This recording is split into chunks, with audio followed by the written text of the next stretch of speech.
कैसे हैं आप सब? आज हम देखेंगे एसएसटी पेपर 2 के लिए एसएसटी पेपर 2 के लिए क्लास 6 का एनसीईआरटी में चैप्टर नंबर 7 क्लास 6 का चैप्टर नंबर 7 वो भी किसमें? पॉलिटी में ग्रामीण क्षेत्र में आजीविका चलिए क्लास को स्टार्ट करते हैं। पहले पार्ट में हमने अपने जीवन में मौजूद अपने तरह की विविधताओं पर नज़र डाली। पिछले क्लास में अपने विविधताओं पर नज़र डाली। हमने इस पर भी विचार किया कि अलग अलग क्षेत्रों में रहने से वहाँ के लोगों के काम धंधे पर कैसे असर पड़ता है। पिछले क्लास में हमने ये सब पढ़ लिया था। वहाँ पर पाए जाने वाले पेड़ पौधे, वहाँ की फसलें या दूसरी चीज़ें किस तरह उनके लिए महत्वपूर्ण हो जाती है। इस पाठ में हम यह देखेंगे कि गांव में लोग किन किन विभिन्न तरीकों से अपनी आजीविका चलाते। इस पाठ में हम विभिन्न तरीकों से किस प्रकार अपनी आजीविका चलाते ये पढ़ेंगे। पहले दो पाठों की तरह यहाँ भी हम इसकी पड़ताल करेंगे, मतलब पहले पाठ की तरह यहाँ भी हम इस पड़ताल करेंगे कि क्या लोगों के पास आजीविका चलाने के लिए समान अवसर उपलब्ध है, लोगों को जीविका चलाने के लिए समान अवसर उपलब्ध है या नहीं। अनेक जीवन की परिस्थितियाँ एक दूसरे से कितनी मिलती जुलती है, यानी कि उनके जीवन की परिस्थितियाँ एक दूसरे से कितनी मिलती जुलती है और वे किन समस्याओं का सामना करते हैं, इसे हम भी देखेंगे। इसे भी हम क्या करेंगे? देखेंगे। ये देखिए चित्र जो है, ये कुदाल चलाता है, ये टोकरी उठाए हुए है और ये गाछ वृक्ष सब है और ये ठेला पर सामान बेचता है। ये नदी में तैर कर जाते हैं। यहाँ पहाड़ों का चित्र है। ऊपर दी गई तस्वीरों से जो लोग काम करते हुए दिख रहे हैं उस काम का वर्णन कीजिए। ऊपर में जो ये चित्र है, ये देखिए, ये जो चित्र है इन पर कामों का वर्णन कीजिए। एक नोटबुक बनाइए, उनके क्या क्या काम कर रहे हैं उनका वर्णन कीजिए। खेती से जुड़े कामों को अलग कीजिए, मतलब जो काम खेती कर रहे हैं उसके लिए नोटबुक एक अलग कीजिए, और जो काम खेती से जुड़े हुए नहीं है उनका एक सूची बनाइए। जो खेती से रिलेटेड नहीं है उनका एक क्या कीजिए? सूची बनाइए। अपने ग्रामीण क्षेत्रों में लोगों को कई तरह के काम करते हुए देखा। आपने जो है ग्रामीण क्षेत्र यानी कि गांव में लोगों को कई तरह के काम करते हुए देखा है। उनमें से कुछ का चित्र बनाकर उनके बारे में वर्णन कीजिए। उनसे जो है चित्र बनाकर वर्णन कीजिए। एक नोटबुक में आप वर्णन कर सकते हैं। चलिए देखिए, कलपट्टू गांव तमिलनाडु में समुद्र तट के पास एक गांव है कलपट्टू कहाँ है? कलपट्टू है तमिलनाडु में। कलपट्टू कहाँ है? तमिलनाडु में। कहाँ पर है? समुद्र के तट के पास। कलपट्टू जो है तमिलनाडु में समुद्र के तट के पास एक गांव है कलपट्टू।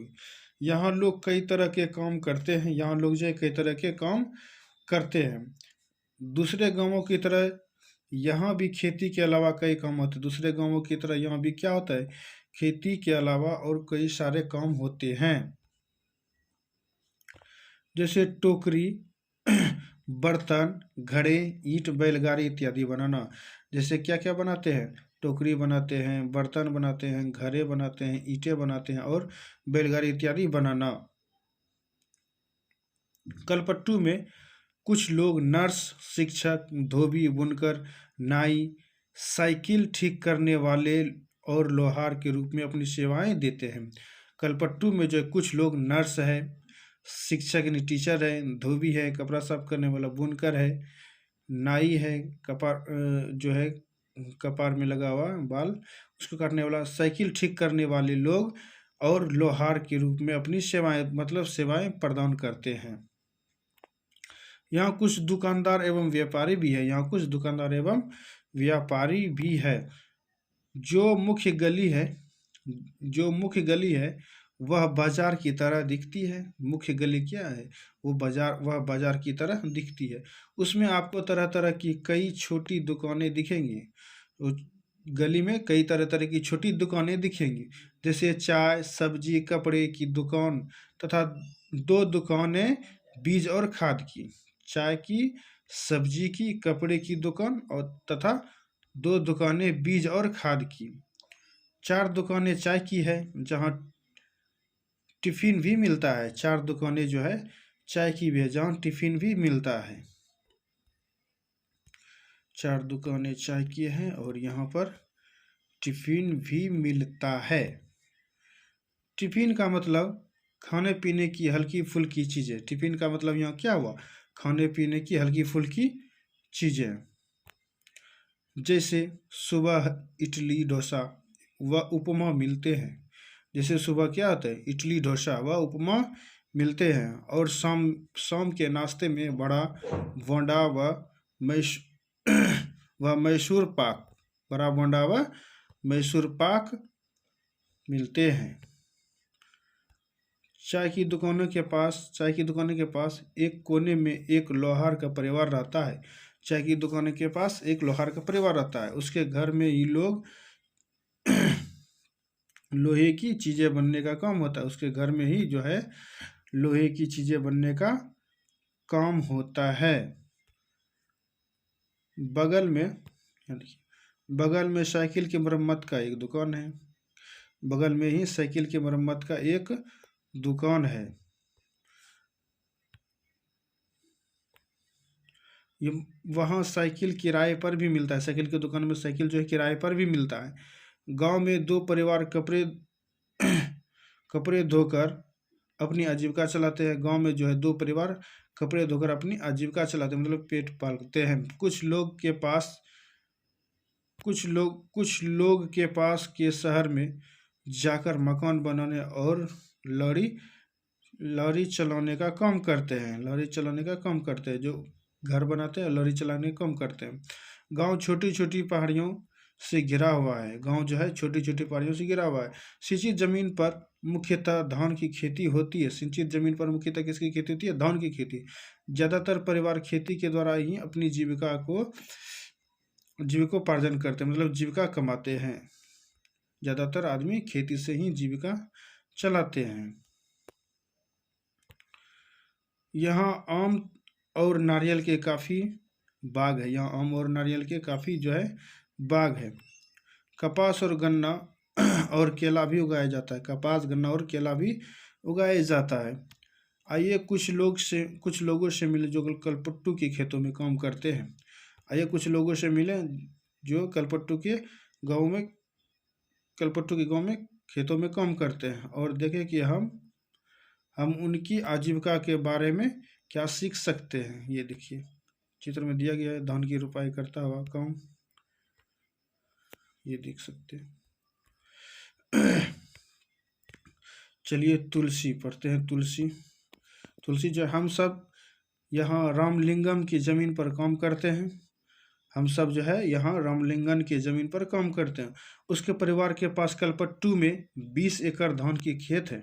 20 एकड़ जो है धान के खेत है उसके पास। शादी से पहले भी मैं मायके के धान के खेतों में ही मजदूरी करती थी। शादी से पहले जो है ये तुलसी कहती है मैं मायके के धान के खेतों में ही मजदूरी करती थी। यहाँ मैं सुबह 8:30 बजे से शाम 4:30 बजे तक काम करती हूँ। यहाँ जो है सुबह 8:30 बजे से शाम 8:30 बजे तक काम करते हैं। रामलिंगम की पत्नी करुथम्मा काम की निगरानी करती है। रामलिंगम की पत्नी जो है वो करुथम्मा है, वह क्या करती है? काम की निगरानी करती है। साल में कुछ ही मौके ऐसे होते हैं जब मुझे नियमित रूप से मजदूरी मिलती है। साल में जो है कुछ ही मौके ऐसे होते हैं जो कि मुझे नियमित रूप से मजदूरी मिलती है। यह उन मौक़ों में से एक है।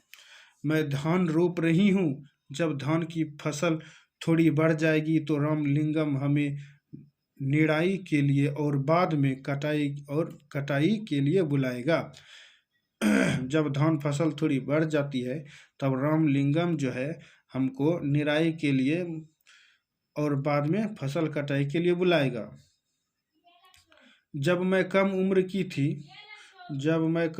की थी निराई कटाई का काम आसानी से कर लेती थी, लेकिन अब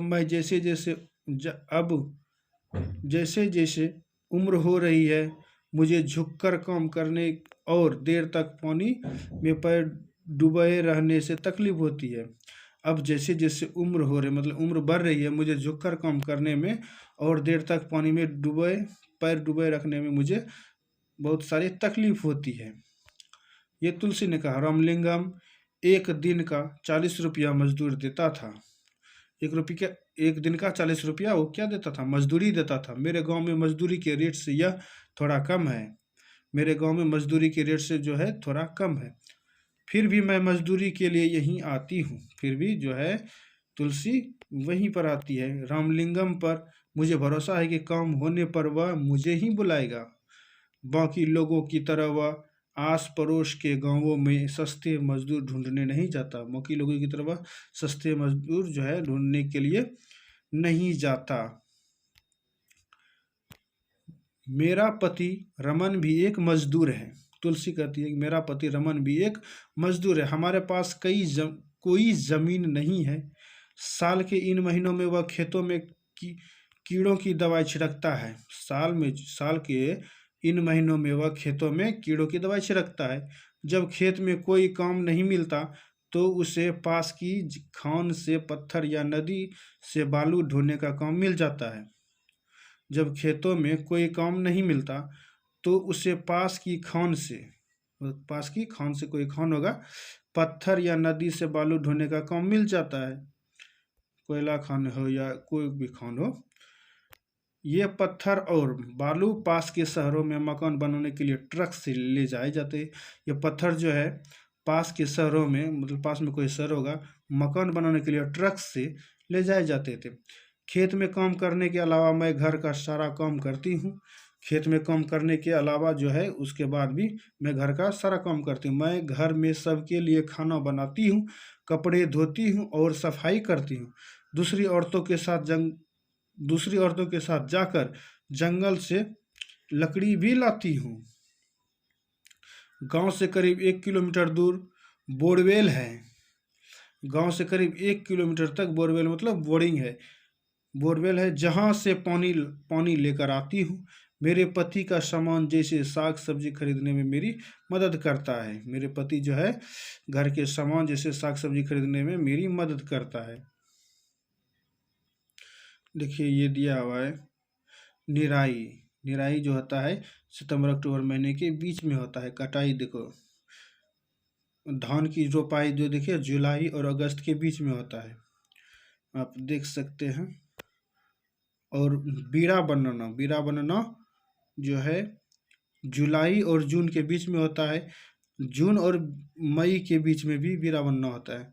ये अप्रैल में है, मार्च में है, और इधर क्या क्या है आप देख सकते हैं वीडियो को रोक कर। कटाई जो है धान की कटाई नवंबर और दिसंबर महीने के बीच में होता है। धान की कटाई।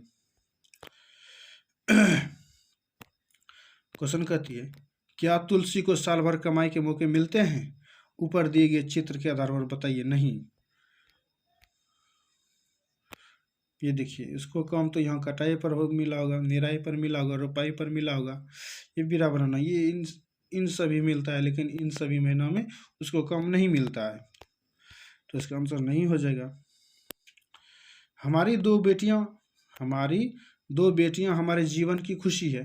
दोनों ही स्कूल जाती हैं। पिछले साल एक बेटी बीमार पड़ गई थी तो उसे शहर के अस्पताल में ले जाना पड़ा। हमने इसके इलाज के लिए रामलिंगम से उधार लिया था और उस उधार को चुकाने के लिए हमें अपनी गाय बेचनी पड़ी। रामलिंगम से जो है तुलसी ने उधार लिया था कुछ पैसे, और उस पैसों को चुकाने के लिए वो अपनी गाय को बेचनी पड़ी। जैसा कि आपने तुलसी की कहानी में पढ़ा, ग्रामीण इलाकों में जब गरीब परिवारों का बहुत सारा समय पानी और जलावन की लकड़ी लाने एवं जानवर चराने में बीतता है, इन कामों से कोई पैसा नहीं मिलता है, लेकिन गरीब परिवारों में यह काम बहुत महत्वपूर्ण हो जाते हैं। वे मजदूरी से थोड़ा सा पैसा कमाते हैं, उससे गुजारा नहीं होता। घर चलाने और जिंदगी बसर करने के लिए इन कामों को करना पड़ता है। हमारे देश के ग्रामीण परिवारों में से करीब 40% खेतिहर मजदूर हैं। हमारे ग्रामीण परिवार में जो है कितना प्रतिशत किसान है? 40% लोग खेतिहर मजदूर है। कुछ के पास जमीन के छोटे छोटे टुकड़े हैं, कुछ इनमें से भी कुछ के पास जमीन के छोटे छोटे टुकड़े हैं। बाकी तुलसी की तरह भूमिहीन है। बाकी जो है तुलसी की तरह क्या है, भूमिहीन, उसको जमीन ही नहीं। कई बार जब पूरे साल उन्हें काम नहीं मिल पाता तो मजबूरन काम की खोज में उन्हें दूर दराज के इलाकों में जाना पड़ता है। इस तरह का पलायन कुछ विशेष मौसमों में ही होता है। इस तरह का पलायन कुछ विशेष मौसमों में ही होता है। आगे देखिए शिखर। हमें यह धान अपने घर लेकर जाना है। मेरे परिवार ने अभी अभी फसलों की कटाई पूरी की है। हमारे पास बस 2 एकड़ ज़मीन है। हमने खेत का सारा काम खुद ही कर लेते हैं। हम अपने खेत का सारा काम खुद ही कर लेते हैं। मैं कई बार कटाई के समय दूसरे छोटे किसानों की मदद ले लेता हूँ। कई बार कटाई में जो दूसरे छोटे किसानों की मदद ले लेता हूँ और बदले में उनके खेतों में कटाई करवा देता हूँ और बदले में जो उनके खेतों में कटाई करवा देता हूँ। व्यापारी मुझे उधार पर बीज और खाद दे देता है। इसे चुकाने के लिए मुझे थोड़े कम दामों पर उसे धान बेचना पड़ता है।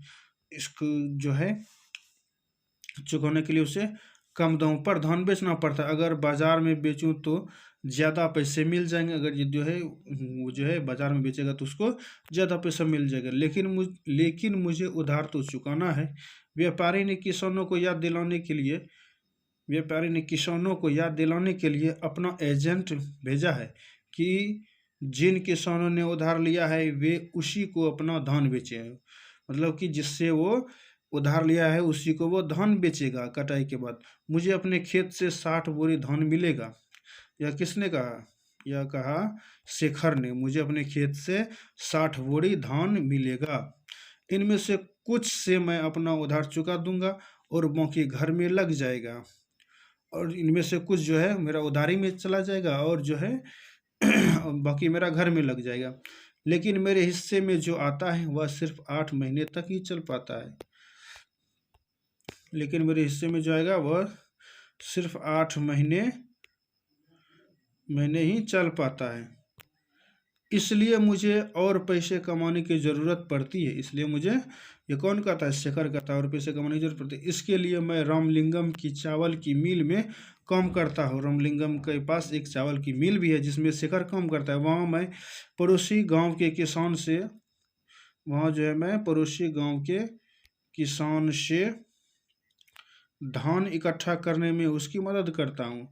हमारे पास एक शंकर गाय भी है। हमारे पास एक शंकर जो है गाय भी है। उसका दूध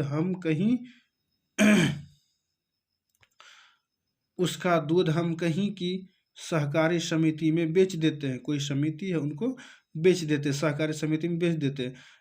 इससे रोज के खर्चों के लिए थोड़ा सा पैसा मिल जाता है। दूध से पैसा थोड़ा सा मिल जाता है।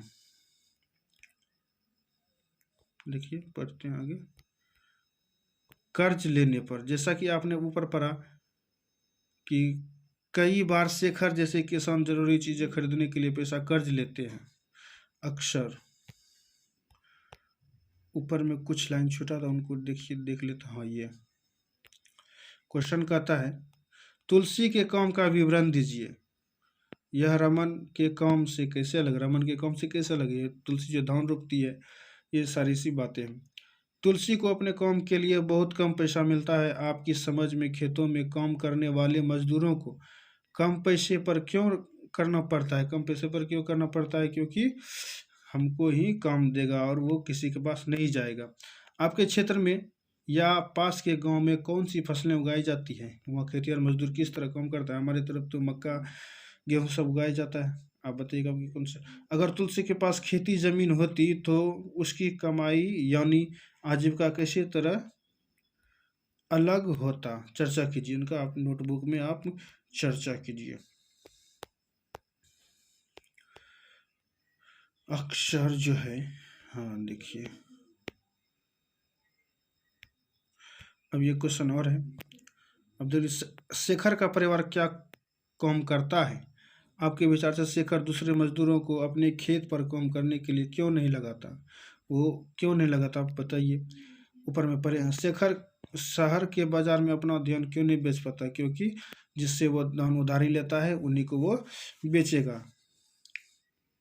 चलिए क्वेश्चन, ये सब सारे क्वेश्चन है तो आप देख लीजिएगा। अक्सर जो है ये पैसे बीज, खाद और कीटनाशक खरीदने के लिए साहूकार से कर्ज लिया जाता है। अगर बीज अच्छी किस्म के नहीं होते या फसल को कीड़ा लग जाता है तो पूरी फसल बर्बाद हो सकती है। बारिश पूरी नहीं होने पर फसल खराब हो सकती है। ऐसी स्थिति में किसान अपना उधार नहीं चुका पाते। ऐसी स्थिति में किसान अपना उधार जो है नहीं चुका पाते हैं। कई बार परिवार चलाने के लिए उन्हें और पैसा कर्ज के तौर पर लेना पड़ता है। परिवार चलाने के लिए और जो है कर्जा लेना पड़ता है। जल्दी कर्ज इतना बढ़ जाता है कि किसान कितना भी कमा ले वह उसे चुका नहीं पाता। इस स्थिति में कहते हैं कि किसान कर्ज तले दब जाएगा। किसान जो है कर्ज तले दब गया। पिछले कुछ सालों में यह किसानों की विपदा का मुख्य कारण बन गया। पिछले कुछ सालों में जो है किसानों की विपदा का मुख्य कारण बन गया है। कई क्षेत्रों में किसानों ने कर्ज के बोझ से दबकर आत्महत्या कर ली। कई क्षेत्रों में जो बात सही है कर्ज से हत्या कर ली, कर्ज के दबाव में। रामलिंगम और करुथम्मा। जमीन के अलावा रामलिंगम के परिवार के पास एक चावल की मिल है और बीज व कीटनाशक बेचने के लिए एक दुकान है। चावल की मिल में उन्हें, रामलिंगम को बहुत अच्छा चीज़ है जी, चावल के मिल में उन्हें कुछ जो है कुछ अपना पैसा मिल में कुछ अपना पैसा लगाया और थोड़ा सरकारी बैंक से कर्ज लिया था। वे कलपट्टू और आसपास के गांवों से ही धान खरीदते हैं। वे कलपट्टू के आसपास से ही वो क्या करते हैं, धान खरीदते हैं। मिल का चावल आसपास के शहरों के व्यापारियों को बेच देता है। मिल का चावल जो है किसको बेचता है? आसपास के व्यापारियों को बेच देता है। इससे उसकी अच्छी खासी कमाई हो जाती है, अच्छा खासा कमाई हो जाती है। भारत के खेतिहर मजदूर और किसान। कलपट्टू गांव में तुलसी की तरह के खेतिहर मजदूर हैं। शेखर की तरह छोटे किसान और रामलिंगम जैसे बड़े किसान भी है। भारत में प्रत्येक 5 ग्रामीण परिवारों में से लगभग 2 परिवार खेतिहर मजदूर के हैं। ऐसे सभी परिवार अपनी कमाई के लिए दूसरों के खेतों पर निर्भर रहते हैं। ऐसे अपनी कमाई के लिए दूसरों के खेतों पर क्या होते हैं? निर्भर रहते हैं। इनमें से कई भूमिहीन हैं और कईयों के पास जमीन के छोटे छोटे टुकड़े हैं। कईयों के पास भूमि ही नहीं है और कई के पास छोटे छोटे टुकड़े हैं। शेखर जैसे छोटे किसानों को लें तो उनकी ज़रूरतों के हिसाब से बहुत ही छोटे पड़ते हैं। भारत के 80% किसानों की यही हालत है। भारत में जो है 80%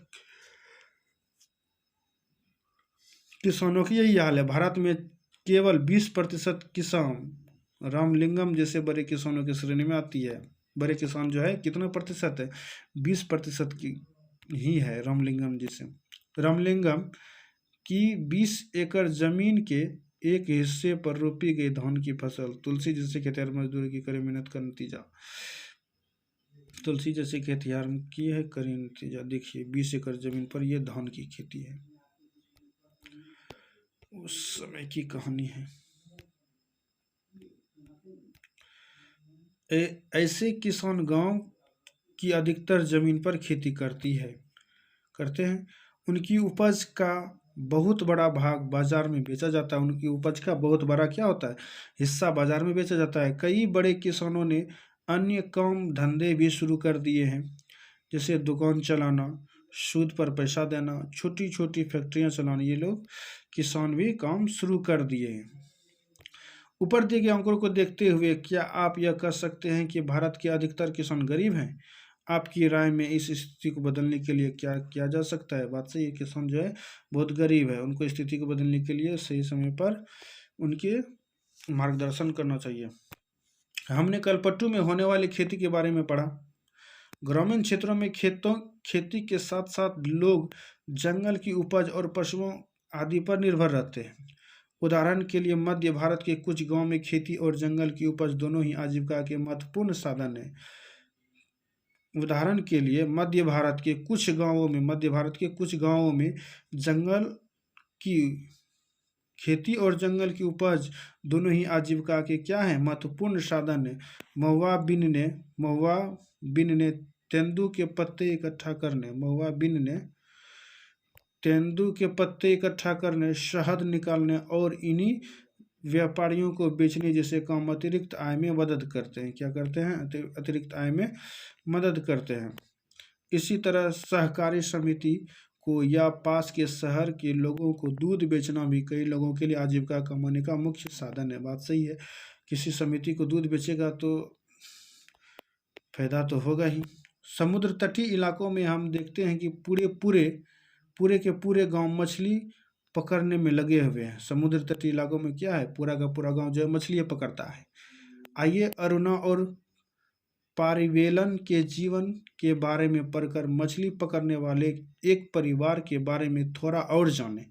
जो है मछली जो पकड़ता है उनके बारे में कुछ और जाने। यह परिवार कलपट्टू के पास पुदुपेट नाम के गांव में रहता है। किस गांव में? पुदुपेट नाम के गांव में रहता है। ये देखिए खेतीहारी मशीन। चलिए इनके बारे में कुछ। नागालैंड की सीढ़ीनुमा खेती। नागालैंड की सीढ़ीनुमा खेती, यह एक गांव है जिसका नाम चिजामी है। क्या है? चिजामी। यह नागालैंड के फेक जिले में है। ये नागालैंड के किस जिले में है? फेक जिले में। वो फेक झूठा नहीं, ये फेक जिले में स्थित है। ये देखिए सीढ़ीनुमा है, पहाड़ पर ऐसे ही खेती की जाती है। किस जिले में स्थित है? फेक जिले में स्थित है, फेक नामक जिले में। इस गांव में रहने वाले लोग चखेसंग समुदाय के हैं। किस समुदाय के? चखेसंग समुदाय के। वे सीढ़ीनुमा खेती करते हैं। इसका मतलब है कि पहाड़ की ढलाव जमीन के छोटे छोटे सपाट टुकड़ों में बांटा जाता है। पहाड़ की ढलाव जमीन को जो है छोटे छोटे सपाट टुकड़ों में बांटा जाता है और उस जमीन को सीढ़ियों के रूप में बदल दिया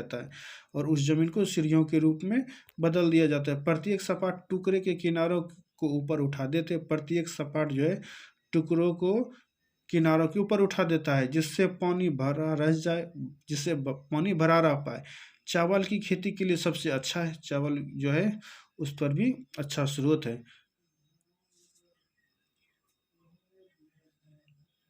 चिजामी के लोग के पास अपने अपने खेत हैं। चिजामी लोगों के पास अपने अपने खेत हैं, लेकिन वे इकट्ठे होकर एक दूसरे के खेतों में भी काम करते हैं, मतलब भाईचारा बनाते हैं। वे 6 से 8 लोगों का एक समूह बनाते हैं और इकट्ठे मिलकर पहाड़ के एक हिस्से पर घास पतवार साफ करते हैं। जब दिन का काम खत्म हो जाता है तो सारा समूह इकट्ठे बैठकर खाना खाते हैं। देखिए भाईचारा कितना है। ऐसा कई दिनों तक चलता रहता है जब तक काम खत्म नहीं हो जाता। ऐसा जो है कई दिनों तक चलते रहता है जब तक ये काम खत्म नहीं होता। देखिए पुदुपेट नाम के गांव में जो है, पुदुपेट नाम के गांव में कहाँ तक है, गांव में रहता है। पुदुपेट नाम के गांव में रहता है। अरुणा और पारिवेलन, ये देखिए अरुणा और पारिवेलन। पुदुपेट कलपट्टू से ज़्यादा दूर नहीं है। पुदुपेट जो है कलपट्टू से ज़्यादा दूर नहीं है। यहाँ लोग मछली पकड़कर अपनी आजीविका चलाते हैं। उनके घर समुद्र के पास होते हैं। उनका जो घर है समुद्र के पास है और वहाँ के चारों ओर जाल और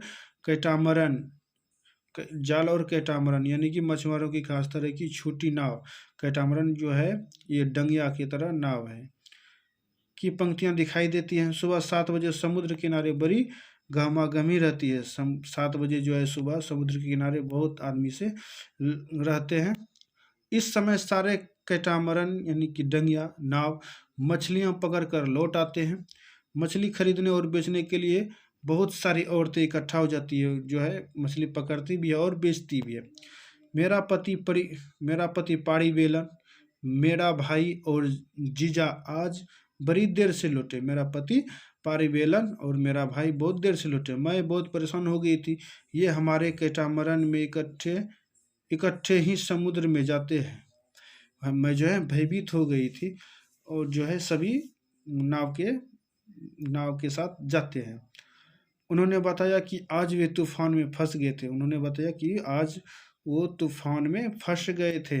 आज जो मछलियाँ पकड़ी पकड़ी गई उनमें से मैंने परिवार के लिए कुछ मछलियाँ एक तरफ उठा कर रख दी। आज जो मछलियाँ पकड़ी गई उनके लिए परिवार के लिए एक तरफ रख दी, बाकी मैं नीलाम कर दूंगी। इस नीलामी से जो पैसा, बाकी वो नीलामी मतलब बेच देंगी। इस नीलामी से जो पैसा मुझे मिलता है वह 4 भागों में बँट जाता है। 3 हिस्से उन 3 लोगों में से बँट जाते हैं जो मछली पकड़ने जाते हैं। 3 हिस्सा जो है 3 आदमी को बँट जाता है। बाकी 1 हिस्सा उसे मिलता है जिसकी नाव और जाल वगैरह होते हैं। बाकी 1 हिस्सा जिसका नाव है और जाल है उनको मिलता है। चूँकि जाल कैटामरन और उनका इंजन हमारे हैं तो वह हिस्सा भी हमें ही मिल जाता है। नाव भी उसी का है और कैटामरन भी उसी का है, जाल भी उसी का, तो 1 हिस्सा उनको मिल जाता है। हमने बैंक से उधार लेकर एक इंजन खरीदा है जो कैटामरन में लगा हुआ है। इससे लोग समुद्र में दूर तक जा पाते हैं और ज़्यादा मछलियाँ मिल जाती हैं। जो इंजन लगा हुआ है वह लोन पर लिया है। नीलामी में जो औरतें यहाँ से मछलियाँ खरीदती हैं वे टोकरे भर भरकर पास के गांवों में बेचने के लिए ले जाती हैं। नीलामी में जो मछलियाँ जो है औरतें जो है खरीदती हैं वे टोकरे भर भर कर पास के गांव में बेचने को चली जाती हैं। कुछ व्यापारी भी हैं जो शहर की दुकानों के लिए मछलियाँ खरीदते हैं। कुछ व्यापारी जो हैं बड़े दुकानों के लिए मछलियाँ खरीदते। मैं दोपहर 12 बजे तक ही नीलामी का काम निपटा पाती हूँ। जो दोपहर 12 बजे तक ही वो नीलामी का काम कर लेता है। शाम को मेरा पति और बाकी रिश्तेदार मिलकर जाल को सुलझाते हैं। शाम को जो है जाल सुलझाता है और उसकी मरम्मत करते हैं, जो खराब होगा उसको ठीक करते हैं। कल सुबह सुबह 2 बजे वह फिर समुद्र की तरफ चले जाएंगे। सुबह सुबह 2 बजे मतलब भोर के टाइम में समुद्र की तरफ चल जाएंगे। हर साल मानसून के दौरान करीब 4 महीने तक वे समुद्र नहीं जा पाते क्योंकि यह मछलियों के प्रजनन का समय होता है। इन महीनों में हम व्यापारी से उधार लेकर अपना गुजारा करते हैं। इन महीनों में व्यापारी से उधार लेकर वो जीवन यापन करते। इस कारण बाद में हमें मजबूरी में उसी व्यापारी को मछली बेचनी पड़ती है, जिसके कारण जिससे उधार लिया उन्हीं को मछली देना पड़ता है और हम खुद खुली नीलामी नहीं कर पाते। वे खाली महीने काटना सबसे मुश्किल होता है। पिछले साल सुनामी के कारण हमारा बड़ा नुकसान हुआ था। सुनामी जो आया था उसके कारण बहुत बड़ा नुकसान हुआ था। ये देखिए स्थानीय बाजार में मछलियां बेचती हुई मछुआरी ने, ये मछुआरी ने ग्रामीण क्षेत्रों में आजीविका के साधन। चलिए पढ़ते हैं। ग्रामीण क्षेत्रों में लोग अपनी आय विभिन्न तरीकों से कमाते हैं। कुछ खेती बाड़ी का काम करते हैं और कुछ खेती बाड़ी का काम करते हैं और कुछ अन्य काम करके अपनी आजीविका चलाते हैं। खेती काम शामिल है जैसे खेत तैयार करना, रोपाई करना, बुआई करना, निराई और कटाई करना। फसल अच्छी हो इसके लिए हम प्रकृति पर निर्भर हैं। फसल अच्छी हो इसके लिए हम किस पर निर्भर हैं? प्रकृति पर निर्भर हैं। इस तरह जीवन ऋतुओं के इर्द गिर्द ही चलता है। बुआई और कटाई के समय लोग काफ़ी व्यस्त रहते हैं और दूसरे समय काम का बोझ कम रहता है। दूसरे तरफ जो है काम का बोझ कम रहता है। देश के अलग अलग क्षेत्रों में ग्रामीण लोग अलग अलग तरह की फसलें उगाते हैं। अलग अलग क्षेत्रों में अलग अलग तरह की फसल जो उगाया करते हैं। फिर भी हम उनके जीवन की परिस्थितियों में और उनकी समस्याओं में काफ़ी समानताएं पाते हैं। जो है फिर भी जीवन में और अनशन में काफ़ी समताएं पाते हैं। चलिए ये क्या कहती है। शेखर और अरुणा दोनों एक ही परिवार को उधार क्यों लेना पड़ता है? शेखर जो है अरुणा दोनों को एक ही परिवार को उधार क्यों लेना पड़ता है? आपको उनमें क्या समानता है, क्या अंतर मिलती है, जरा बताइए। क्या आपको सुनामी के बारे में सुना है? जी हाँ, जरूर सुने होंगे। यह क्या होता है? इससे अरुणा जैसे परिवार को क्या नुकसान हुआ? जो कि है कई सारे नुकसान हुए।